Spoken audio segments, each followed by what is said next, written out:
नमस्कार मित्रांनो, युवराज अकॅडमी 24 या आपल्या एज्युकेशनल यूट्यूब चॅनलवर मी तुम्हा सर्वांचं स्वागत करतो।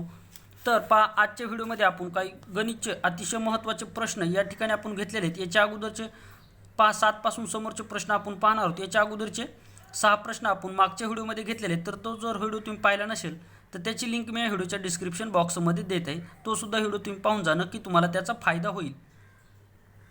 तर पहा, हे अतिशय महत्त्वाचे असे प्रश्न आहेत। प्रश्न कुठले आपण या व्हिडिओच्या माध्यमातून पाहणार आहोत ते या ठिकाणी थोडंसं पाहूयात।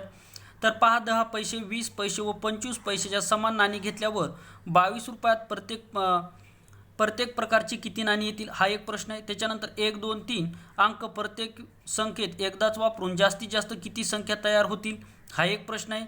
त्याच्यानंतर शीर्षासन केलेल्या अवस्थेत संतोषचा डावा हात जर पश्चिम दिशा दर्शवितो तर त्याचा चेहरा कोणती दिशा दर्शवेल, हा एक प्रश्न आहे। त्याच्यानंतर 5, 2, 3, 5, 7 हा एक प्रश्न आहे। तर त्याच्यानंतरचे प्रश्न पहा, सोना आणि मोना यांच्या वयाचे गुणोत्तर 2:3 आहे। त्यांच्या वयाची बेरीज 35 वर्षे असेल तर सोनाचे वय किती? पूजा व पूनम या दोन बहिणीच्या वयाचे गुणोत्तर 5:3 आहे। त्यांच्या वयाची फरक 14 वर्षे आहे। तर पूजा व पूनम यांची वय काढा। रुपेश व महेश यांच्या वयाचे गुणोत्तर 7:2 आहे। त्यांच्या वयाची बेरीज 45 वर्षे आहे। तर त्यांच्या वयातील फरक किती?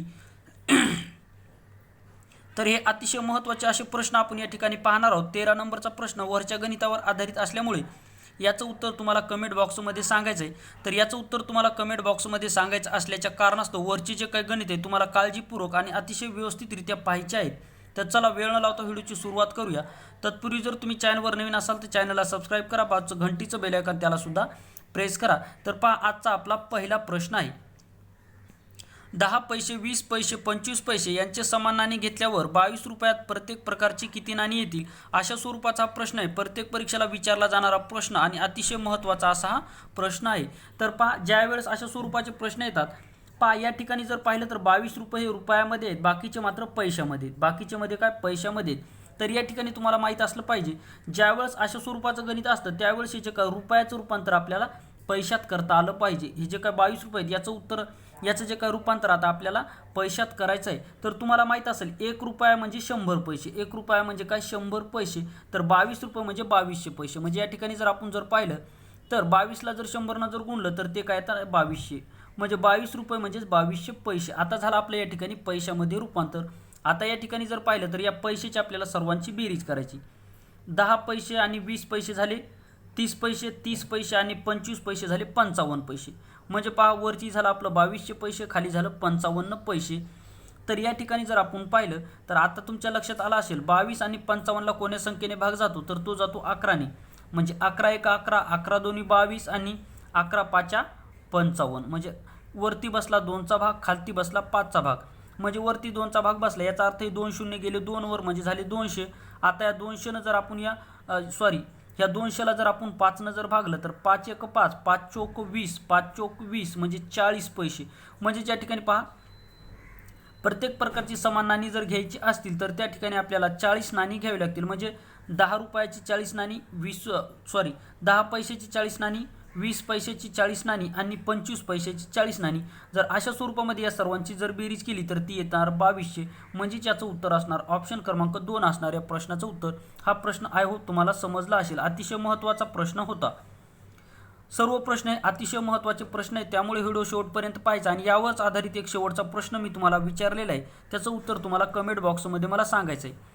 1 2 3 अंक प्रत्येक संख्येत एकदाच वापरून जास्तीत जास्त किती अंकी संख्या तयार करता येतील, अतिशय महत्त्वाचा आणि वारंवार परीक्षेला विचारला जाणारा प्रश्न आहे। रिपीट जे काय प्रश्न विचारले जातात, अतिशय महत्त्वाचे असे प्रश्न मी या ठिकाणी इन्क्लूड केलेले आहेत। तर या ठिकाणी पहा, 1 2 3 1 2 3 हे अंक आपल्याला एकदाच वापरायचे आहेत। यापासून जास्तीत जास्त किती संख्या तयार होतील, अशा स्वरूपाचा हा प्रश्न आहे।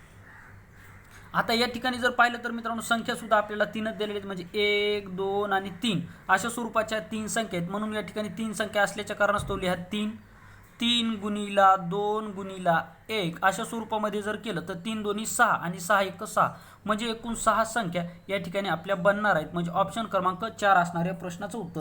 आता तुम्हाला या ठिकाणी वाटत असेल की 3 हा मोठा असल्यामुळे आपण 3 2 4 3 2 1 अशा स्वरूपाचा गुणाकार केला, तर असं नाही। जर या ठिकाणी जर तुम्हाला असं जर असतं, जर 1 2 3 4 आणि या ठिकाणी 7, जर तुम्हाला या ठिकाणी जर विचारलं ह्या अंकामधले प्रत्येक अंक एकच वेळेस वापरून एकूण किती जास्तीत जास्त संख्या तयार होतील, तर मग या ठिकाणी आपण 3 असल्यामुळे 3 2 1 असं घेतलं असं तुम्हाला वाटत असेल तर तसं नाही. ह्या संख्या 3 होत्या म्हणून 3 घेतलं. तर या ठिकाणी आता 7 असल्यामुळे आपण 7 पासून पाठीमागे जायचं नाही. तर या ठिकाणी हे समजण्यासाठी तुम्हाला हे या ठिकाणी लिहिलेलं आहे. तर संख्या किती आहेत पहा, 1 2 3 4 आणि 5. संख्या किती आहेत 5. आता या ठिकाणी 7 असलं म्हणून 7 घ्यायचं नाही.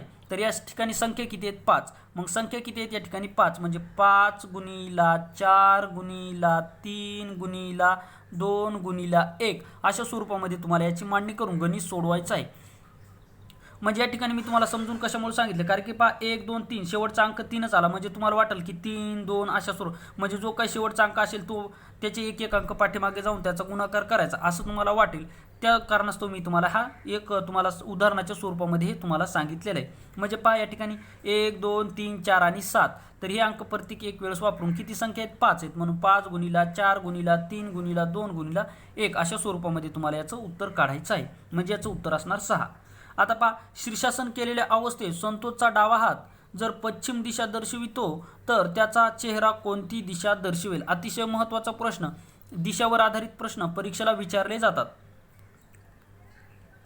तर पहा शीर्षासन. आता शीर्षासन म्हणजे काय, तर शीर्षासन म्हणजे खाली डोकं वरती पाय. शीर्षासन म्हणजे काय, खालती डोकं वरती पाय. एक तुम्ही स्वतःहून कल्पना करा, जर तुमचं खाली मुंडकं असेल वरती पाय असेल आणि तुमचा डावा हात जर पश्चिम दिशा दर्शवित असेल, पश्चिम दिशा म्हणजे ज्या दिशेला सूर्य मावळतो अशी दिशा, ज्या दिशेला सूर्य मावळतो अशी दिशा म्हणजे पश्चिम दिशा. तर या पश्चिम दिशेला जर तुमचा डावा हात जर असेल तर साहजिक आहे तुमचा जो काही चेहरा आहे तर कुठली दिशा दर्शवेल, दक्षिण दिशा. ऑप्शन क्रमांक 4 असणार या प्रश्नाचं उत्तर. पहा या ठिकाणी तुम्ही स्वतःशी कल्पना करा. आता या ठिकाणी जर पाहिलं तर आहे त्याच कंडिशनमध्ये तुम्ही उभे राहा, म्हणजे तुमचा चेहरा जर पश्चिम दिशा, म्हणजे या ठिकाणी काय दाखवलं त्यांनी, तुमचा जो काही चेहरा आहे, तुमचा जो काही चेहरा आहे म्हणजे आपल्याला चेहरा विचारलेला आहे, आपला चेहरा कोणती दिशा दर्शवतो. तर या ठिकाणी काय म्हणलं, शीर्षासन केलेल्या अवस्थेमध्ये संतोषचा डावा हात जर पश्चिम दिशा दर्शवतो, म्हणजे तुम्हाला आहे त्याच म्हणजे खाली पाय आणि वरती डोकं जर केलं तर या ठिकाणी जर तुमचा डावा हात जर पश्चिम दिशा दर्शवित असेल तर तुमचा जे काही चेहरा आहे उत्तर दिशा दर्शवणार. मग त्यांनी विचारलं काय, शीर्षासन, मग उत्तर दिशेच्या उलटी दिशा कुठली असणार, उत्तरची असणार दक्षिण. म्हणजे ऑप्शन क्रमांक 4 असणार या प्रश्नाचं उत्तर. अशा 2 स्वरूपामध्ये तुम्ही या ठिकाणी गणित सोडवू शकता. पुढचा प्रश्न पाहता, 2 3 5 आणि 7 याच्यानंतर काय येईल, 2 3 5 7 याच्यानंतर काय येईल. आता या ठिकाणी जर तुम्ही जर निरीक्षण जर केलं तर 2 3 5 7 या आहेत मूळ संख्या. आता या ठिकाणी जर तुम्हाला वाटत असेल तर या ठिकाणी 9 येईल, तर 9 कसं येणार नाही. तर या ठिकाणी जर पाहिलं तर वास्तविक पाहता विषम संख्या आणि मूळ संख्या ह्या एकच स्वरूपाच्या असतात. फक्त 2 ही संख्या जी अशी संख्या आहे की जी समसंख्या आणि मूळ संख्या आहे. तर एक गोष्ट लक्षात ठेवा, आता या ठिकाणी 2 असल्या कारणास्तव ह्या मूळ संख्या आहेत. जर या ठिकाणी जर 2 जर नसता तर या ठिकाणी आपलं उत्तर काय आलं असतं, 3 5 7 आणि 9 उत्तर आलं असतं. काय आलं असतं, 9 उत्तर आलं असतं.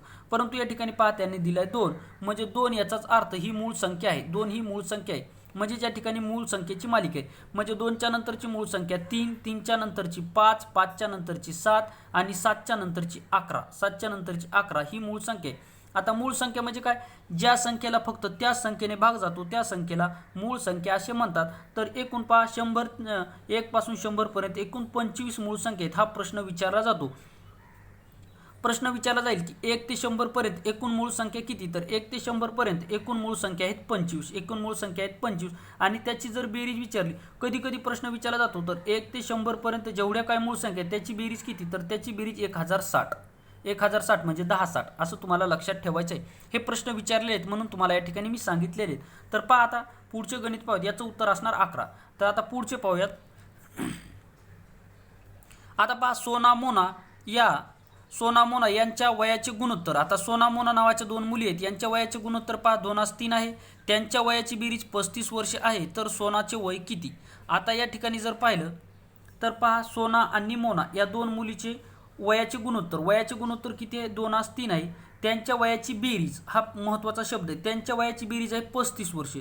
तर सोनाचे वय किती, तर आपल्याला या ठिकाणी सोनाचे वय काढायचे. तर या ठिकाणी आपल्याला बेरजीचा संबंध दिलेला असल्याच्या कारणास्तव आता या ठिकाणी जर पाहिलं तर पहिल्या अंकावर आहे सोना म्हणजे सोनाचा अंक असणार 2, दुसऱ्या याच्यावर आहे मोना म्हणजे मोनाचा अंक असणार 3, म्हणजे सोनासाठी 2 आणि मोनासाठी 3. हे हे जे काय अंक आहे तुम्हाला लक्षात ठेवायचे म्हणजे तुम्हाला उत्तर काढण्यासाठी सोपं जाईल. तर पहा या ठिकाणी आपण काय करूयात, आता सोनासाठी लिहूयात यस आणि मोनासाठी लिहूयात यम. आता या दोघीच्या वयाचे गुणोत्तर आहे 2:3. 2:3 आहे. त्या दोघीच्या वयाची बेरीज आहे 35 वर्ष. त्या दोघीच्या वयाची बेरीज आहे 35 वर्ष.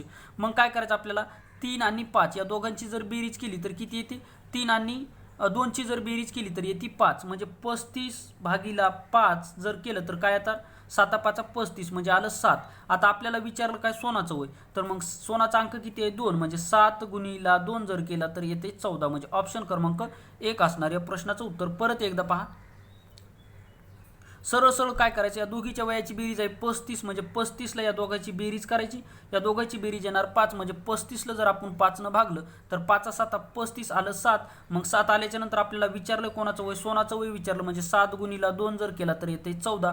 म्हणजे सोनाचं वय आलं 14. जर तुम्हाला विचारलं असतं मोनाचं वय किती, तर 7 × मोनाचा आकडा किती आहे 3, मोनाचा अंक आहे 3 म्हणून 7×3 = 21, म्हणजे मोनाचा आकडा येणार 21. म्हणजे पहा सोनाचं वय 14, मोनाचं वय 21, या दोघांची वयाची बेरीज जर केली तर येते 35. म्हणजे ऑप्शन क्रमांक आपल्याला विचारलंय सोनाचं वय असणार 14. ऑप्शन क्रमांक 1 असणार या प्रश्नाचं उत्तर. पुढचा प्रश्न पहा, पूजा व पूनम या दोन बहिणीच्या वयाचे गुणोत्तर. आता पूजा आणि पूनम नावाच्या दोन बहिणी आहेत. या दोन बहिणीच्या वयाचे गुणोत्तर आहे 5:3 आहे. त्यांच्या वयातील फरक, पहिल्या गणितामध्ये त्यांच्या वयाची बेरीज होती, आता त्यांच्या वयातील फरक म्हणजेच वजाबाकी, तर त्यांच्या वयातील फरक आहे 14 वर्षे. म्हणजे ह्या जे काही दोन बहिणी आहेत या दोन बहिणीच्या वयातील फरक आहे 14 वर्षे. पूजा आणि पूनम या दोन बहिणीच्या वयातील फरक आहे 14 वर्षे. तर पूजा व पूनम यांच्या वय काढा. आता या दोघीचं वय सुद्धा या ठिकाणी आपल्याला काढायला सांगितलेले. तर वरच्या गणितासारखंचे गणित आहे, यामध्ये थोडासा फरक आहे. वरच्या गणितामध्ये तुम्हाला बेरीज होती, या गणितामध्ये तुम्हाला वजाबाकी आहे. तर सरळ सरळ बेरीज विचारली तर गुणोत्तराची बेरीज करा, वजाबाकी जर विचारली तर गुणोत्तराची वजाबाकी करा. म्हणजे 5 आणि 3ची जर वजाबाकी केली तर येणार 2. त्यांच्या वयातील फरक किती आहे 14, म्हणजे 14. आता आपल्याला विचारलं वय कोणाचं, पूनम आणि पूजा आणि पूनमचं विचारलं. तर आपण सुरुवातीला याचा भागाकार करू. तर पहा, बे 7 14, म्हणजेच पहा 7चा आला या ठिकाणी भागाकार. म्हणजे आपल्याला विचारलं आता 7नं पूजाचं गुणोत्तर किती आहे 5, म्हणजे 7×5 = 35. त्याच्यानंतर पहा 7 × पूनमचं आहे 3, म्हणजे 7×3 = 21. म्हणजेच पहा दोघीच्या वयातील जर फरक जर काढला तर येते 14. म्हणजे पहा 5मधून 1 गेला राहिला 4, 3मधून गेला 2 राहिला 1, म्हणजे आलं फरक आला 14. म्हणजेच याचा अर्थ आता आपलं उत्तर काय असणार या ठिकाणी, म्हणजे आपल्याला विचारलं पूजा आणि पूनम, तर पूजाचं वय असणार या ठिकाणी, पूजाचं वय असणार 35 आणि पूनमचं वय असणार 21. म्हणजे 35 आणि 21 अशा स्वरूपाचा आपल्याला या ठिकाणी पर्याय निवडायचा आहे, 35 आणि 21. तर पहा पहिल्यामध्ये 21 आणि 35, जर या ठिकाणी आपलं उत्तर जरी 35 आणि 21 आला आणि दोन्ही जर अंक जर तुम्हाला 21 आणि 35 जरी दिसत असले, परंतु आपल्याला सुरुवातीला पाहिजे पूजाचं वय आणि नंतर पाहिजे पूनमचं वय. तर यामध्ये पहा सुरुवातीला दिले पूनमचं वय आणि नंतर दिले पूजाचं वय. तर या ठिकाणी जर हे जर तुम्ही पहिलं ऑप्शन करेक्ट जर केलं तर या ठिकाणी चुकू शकतं. मुद्दाम म्हणून मी या ठिकाणी घेतलेला आहे ऑप्शन, त्यामुळे तुम्हाला या ठिकाणी समजावं म्हणून. तर या ठिकाणी पूजाचं वय आलं आपलं 35, म्हणजे पूजा पहिल्या क्रमांकावर विचारली म्हणून या ठिकाणी 35 आणि 21 असणाऱ्या प्रश्नाचं उत्तर, म्हणजे ऑप्शन क्रमांक 2 असणाऱ्या प्रश्नाचं उत्तर. म्हणजे अशा स्वरूपामध्ये सुद्धा ते आपल्याला फसवू शकतात. म्हणजे याचा अर्थ काय होतो, आता तुम्हाला वाटत असेल की पहा 35 आणि 25 हे दोन्ही सुद्धा यांची वजाबाकी जर केली तर 14ची, म्हणजे याची सुद्धा 14 येणार, याची सुद्धा 14 येणार. परंतु याचा अर्थ असा होतो, म्हणजे या ठिकाणी पहा पूजाचं वय निघलं 21 आणि पूनमचं वय निघलं 35, म्हणजे याचा अर्थ असा होतो. परंतु आपल्याला या ठिकाणी गणित जर सोडवलं तर पूजाचं वय येते 35 आणि पूनमचं वय येते 21, म्हणजे त्यामुळे ऑप्शन क्रमांक 2 असणार या प्रश्नाचं उत्तर. आय होप हा सुद्धा प्रश्न तुम्हाला समजला असेल. पुढचा प्रश्न पाहूयात. आता याचं उत्तर तुम्हाला कमेंट बॉक्समध्ये मला सांगायचं आहे. प्रश्न आहे पहा, रुपेश महेश यांच्या वयाचे गुणोत्तर 7:2 आहे. त्यांच्या वयाची बेरीज 45 वर्ष आहे. तर त्यांच्या वयातील फरक किती, तर त्यांच्या वयातील फरक किती असणार याचं उत्तर तुम्हाला आता कमेंट बॉक्समध्ये मला सांगायचं आहे. वरच्या गणितावर आधारित हे गणित होते. तर अशा स्वरूपामध्ये अतिशय महत्त्वाचे प्रश्न आपण या व्हिडिओच्या माध्यमातून पाहिलेले आहेत. तर मित्रांनो, व्हिडिओ आवडल्यास व्हिडिओला लाईक करा, चॅनलवर नवीन असाल तर चॅनलला सबस्क्राईब करून बाजूचं घंटीचं बेल आयकॉन त्याला सुद्धा प्रेस करा. आणि तुम्हाला आता सांगतो, गणित, बुद्धिमत्ता आणि मराठी हे विषय तुम्हाला पैकीचे पैकी गुण मिळवून देणारे हे विषय आहेत. हे 3 विषय अतिशय महत्त्वाचे. क्लास 3ची जर तुम्हाला कुठली पोस्ट काढायची असेल तर हे 3 सब्जेक्ट तुम्हाला अतिशय महत्त्वाची भूमिका बजावतात. त्यामुळे याचा जास्तीत जास्त सराव करा, म्हणजे तुम्हाला गणित सोडवण्यासाठी मदत होईल. हे जे काही गणित आहे मित्रांनो प्रिव्हियस इयरचे गणित आहेत, म्हणजे मागच्या परीक्षेला आलेलेचे गणित अतिशय महत्त्वाचे, वारंवार रिपीट होणारे आणि याच कन्सेप्टवर परीक्षेला हमेशा प्रश्न विचारले जातात. तर या ठिकाणी तुम्ही पाहू शकता आरोग्य विभागाची जे काही झेडपीची परीक्षा आहे डिसेंबरच्या एंडपर्यंत होण्याचे संकेत आरोग्य विभागाकडून आपल्याला मिळत आहेत. त्यामुळे जोमामध्ये तयारी चालू ठेवा, म्हणजे आगामी 1 ते 1.5 महिन्यामध्ये तुम्हाला याच ठिकाणी जर चांगला स्कोर जर आला तर तुम्हाला आरोग्य शोक होण्याचे चान्सेस जास्तीत जास्त वाढतील. म्हणजे तुमचा आरोग्य शोकसाठी जवळपास 85+ स्कोर असणं अतिशय महत्त्वाचं असणार आहे. त्यासाठी तुम्हाला गणित बुद्धिमत्ता आणि मराठीसारखा विषय तुम्हाला 100% यापर्यंत घेऊन जाण्यासाठी मदत करेल. त्यामुळे याचा जास्तीत जास्त सराव करणं हे खूप महत्त्वाचं आहे. तर मित्रांनो अशा स्वरूपामध्ये हे आपण प्रश्न पाहिले. तर यामध्ये तुम्हाला मला काही सजेशन द्यायचं असेल, तुम्हाला जर काही मला सुचवायचं असेल तर युवराज अकॅडमी 24 या चॅनलच्या कमेंट बॉक्समध्ये जाऊन तुम्ही नक्की तुमचं मत मांडू शकता. तुमच्या कमेंटचं युवराज अकॅडमी 24 या चॅनलच्या कमेंट बॉक्समध्ये स्वागत आहे. तर व्हिडिओ पूर्ण पाहिल्याबद्दल थँक्यू, धन्यवाद. या ठिकाणी आपण थांबूयात.